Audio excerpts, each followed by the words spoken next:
Bienvenidas, bienvenidos al segundo piso de la reforma energética de Enrique Peña Nieto.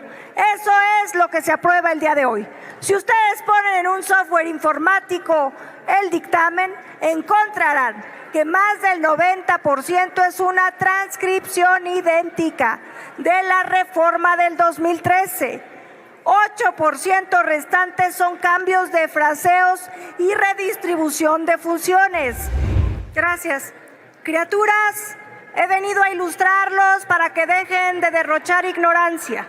Con todo gusto acepto las preguntas, permítanme nada más que sea al final.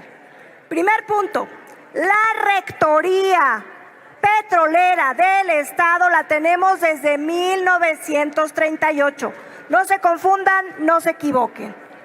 La rectoría eléctrica la tenemos desde 1960. Nunca la hemos perdido. No se confundan.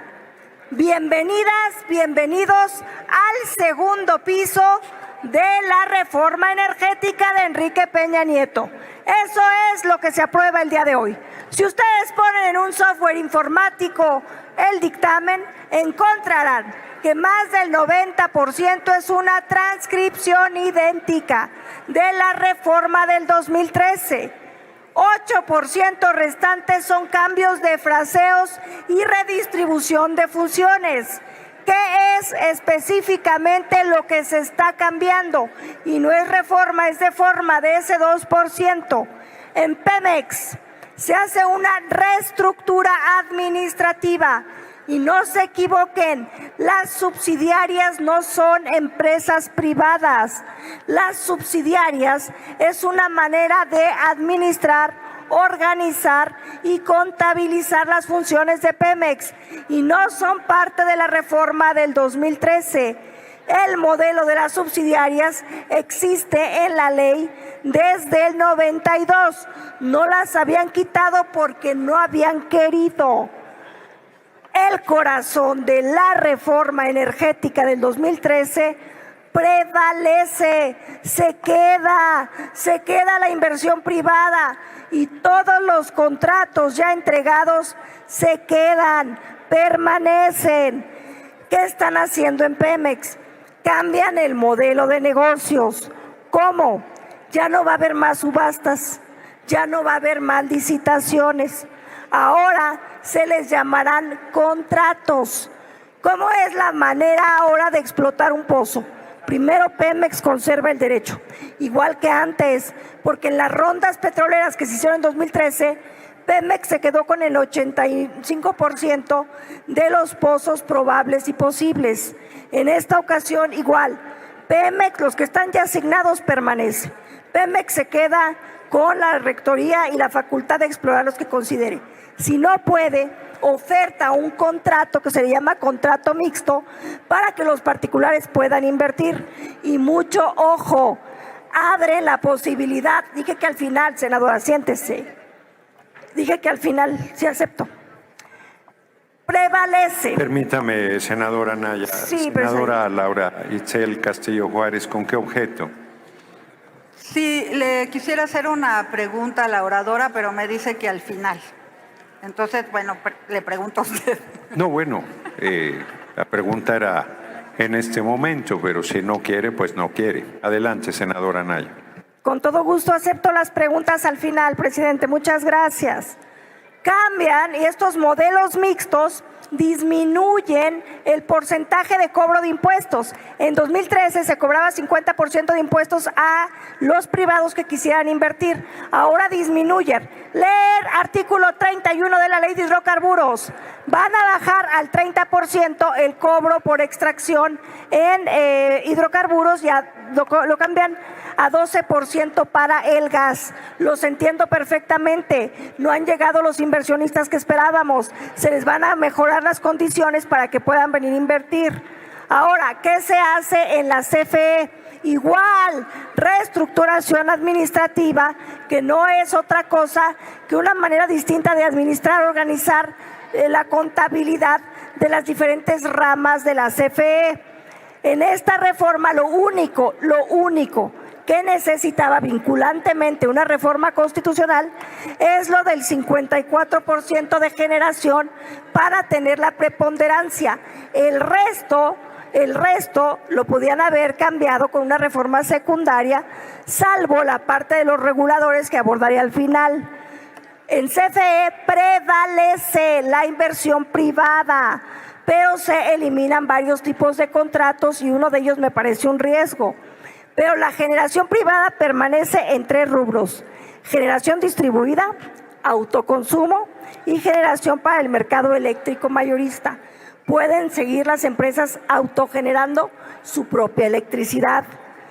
Con algunos de los contratos que eliminan, se puede poner en riesgo el suministro básico.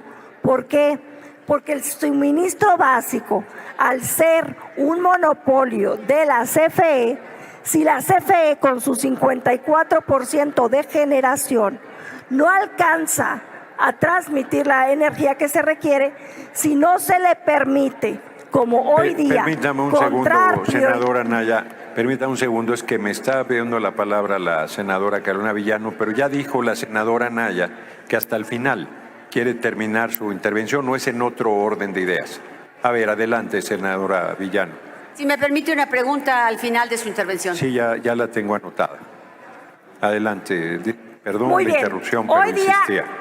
La CFE puede comprar anticipadamente electricidad bajo contratos. Están quitando uno de esos contratos que le permiten comprar anticipadamente electricidad. También puede comprar los remanentes del autoconsumo, pero si no se previene con la electricidad que necesita, ojo, pueden venir apagones, tengan cuidado con eso. ¿Qué es la otra parte que cambian? Antes Pemex tenía su regulador, CFE tenía su regulador, constitucionalmente eran autónomos y jurídicamente también. Hoy los pasas a CENER, a algo que se llama Comisión Nacional de Energía, y esto ya pierde la autonomía, lo que nos puede traer problemas con los tratados internacionales y lo que puede traer diversas dificultades. Pero yo respeto el 98% de la reforma, senador, porque sí, es la termina vigente. porque hay 2 personas, 2 senadoras que quieren preguntarle, así es que tendrá tiempo de sobra. Sí, termina, por favor. Muy bien. La nueva Comisión Nacional de Energía tendrá un director nombrado por el titular de la CENER, y ahora los consejeros vendrán a ser ratificados a este Senado, pero a ciegas, porque ya no tienen la obligación de exponer.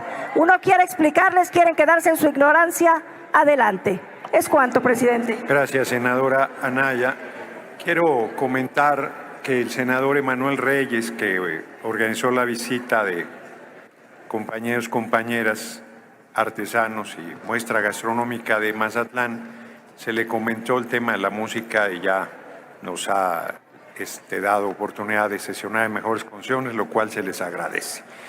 Senadora Laura Itzel Castillo Juárez, hasta por 1 minuto puede hacer la pregunta y la senadora Anaya tiene hasta 2 minutos para responder. Y bueno, le quisiera hacer una pregunta porque estaba hablando de las empresas productivas subsidiarias, y si usted sabe que como efectivamente fue Salinas de Gortari quien hizo esta separación para hacerlas subsidiarias, que hay un proceso mediante el cual se venden entre ellas a precios de transferencia, lo que quiere decir que son precios comerciales, y eso es lo que ha afectado la operación y las finanzas de Petróleos Mexicanos. Y pregunta que por qué no se cambió, pues resulta que cuando se hicieron iniciativas para los cambios, su admirada Suprema Corte de Justicia le dio palo a las propuestas para beneficio del pueblo de México. Muchas gracias.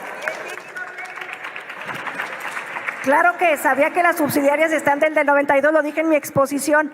Ahora, como usted lo dice, las subsidiarias están dentro de la organización de Pemex, no son privadas, son parte del organigrama de Pemex y efectivamente trabajan con un modelo empresarial dentro de Pemex, pero las que son empresas privadas son las filiales. Las filiales se quedan, esas tienen inversión pública y privada, se quedan. Son las subsidiarias las que se van y la Corte no le dio palo a las subsidiarias. La Corte a lo que le dio palo y declaró inconstitucional es a la parte de la predominancia eléctrica.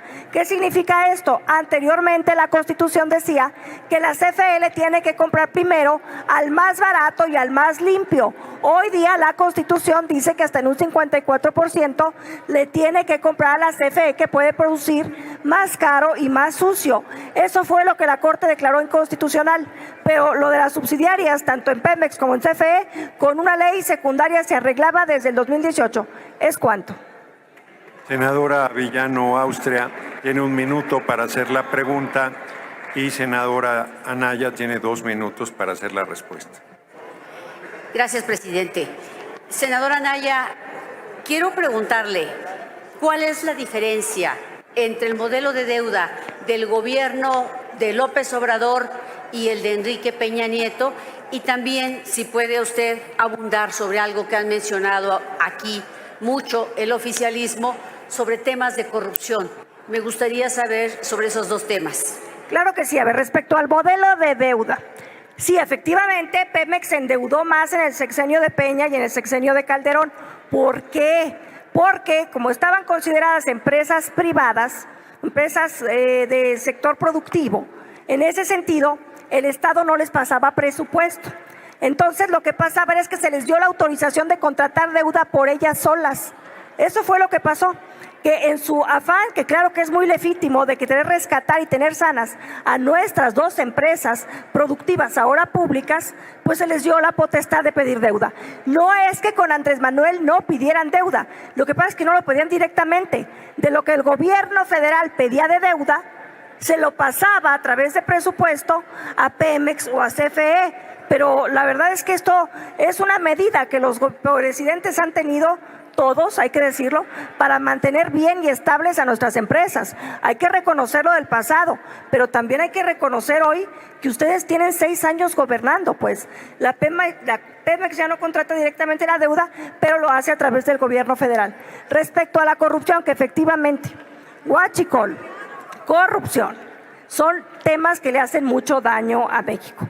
Yo quiero saber, ¿dónde están los culpables de la corrupción? Que yo sepa, de las personas que ustedes han señalado, a uno lo tienen trabajando en el gobierno de Campeche gobernando por Morena. El otro está en su casa pidiendo a domicilio pato laqueado para comer. ¿Son ustedes omisos? ¿Son ustedes cómplices? ¿Son ustedes avales? ¿O por qué no se acaba con la corrupción en Pemex? ¿Por qué ha crecido el huachicol? ¿Es cuánto, presidente? Muchas gracias. Muchas gracias.